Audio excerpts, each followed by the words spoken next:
Assalamualaikum warahmatullahi wabarakatuh. Perkenalkan, nama saya Wardah dari IAIN Takengon Aceh Tengah, prodi PGMI semester 4.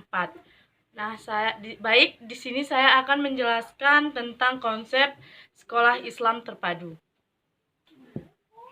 Baik, adapun sekolah Islam terpadu atau yang disingkat dengan SIT merupakan model baru dalam wacana pengembangan lembaga pendidikan formal di Indonesia.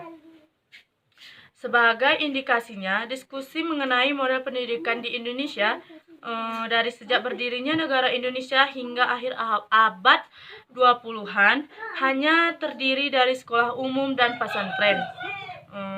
Sekolah umum merupakan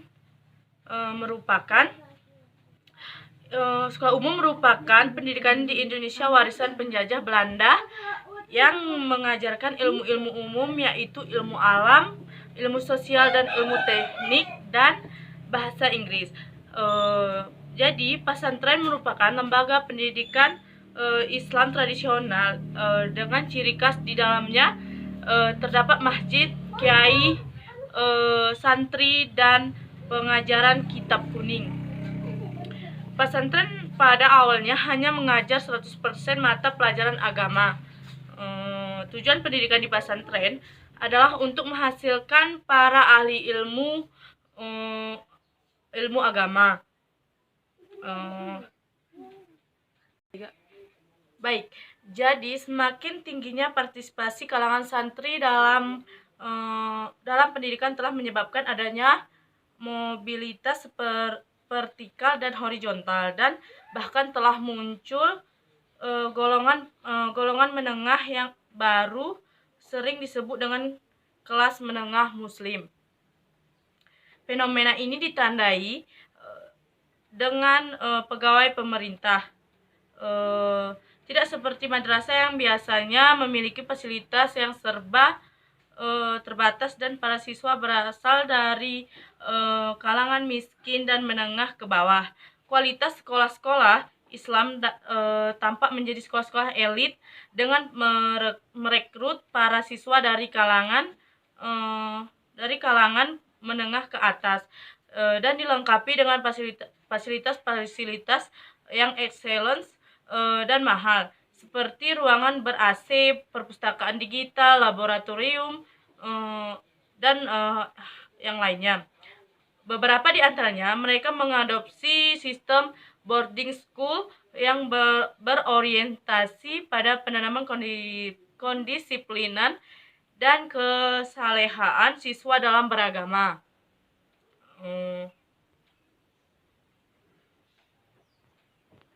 Baik, jadi di sini saya akan menjelaskan yang lebih rincinya. Jadi ide mendirikan sekolah Islam terpadu mulai didengungkan oleh jadi saya ulangi, ide mendirikan sekolah Islam terpadu mulai didengungkan oleh para aktivis jamaah tarbiyah pada akhir dekade 1980-an.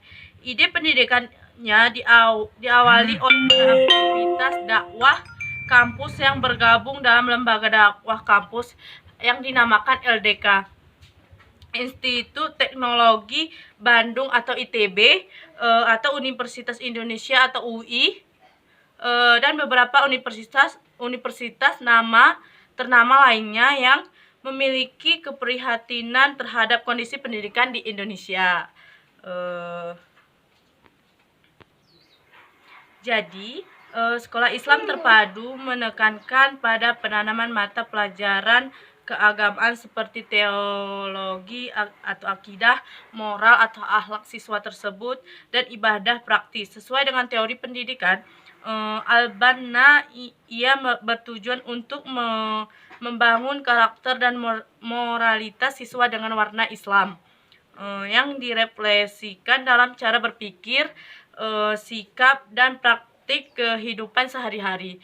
Tujuannya pendidikan tersebut tidak hanya sekedar untuk menanamkan pengetahuan baik ilmu agama maupun umum, tetapi pendidikan dijadikan sebagai cara membentuk kepribadian muslim yang utuh, baik dari segi berpikir maupun berperilaku siswa terhadap guru-gurunya. Jadi adapun kesimpulan dari yang saya jelaskan tadi, sekolah Islam terpadu muncul dan berkembang karena gerakan Jamaah Terbiah. Pada akhir dekade 1980-an, Jamaah Terbiah sedang memasuki mihwarmu asasi atau tahap pendidikan organisasi dan kelembagaan. Para aktivitas Jamaah Terbiah mendirikan sekolah ini karena semakin terbukanya struktur kesempatan politik dan masa Orde Baru ketika pada saat itu rezim Orde Baru melakukan politik akomodasi kepada umat Islam di Indonesia. Selain itu, mendirikan sekolah Islam terpadu, para aktivitas gerakan Jamaah Terbiah juga mendirikan yang disebut KAMI dan Partai Keadilan atau PK. Terakhir, sekolah Islam terpadu merupakan bagian integral dari subsistem pendidikan nasional, adopsi kurikulum dan sistem penilaian dari sistem pendidikan nasional dan dilakukan oleh sekolah Islam terpadu, semakin mempertegas bahwa lembaga pendidikan yang sedang berkembang ini masih menjadi bagian dari sistem pendidikan nasional Indonesia, sebagaimana halnya dengan pesantren, madrasah maupun sekolah-sekolah umum lainnya. Baik, semoga yang saya jelaskan tadi bermanfaat bagi kita semua. Saya akhiri. Wabillahi taufiq wal hidayah. Assalamualaikum warahmatullahi wabarakatuh.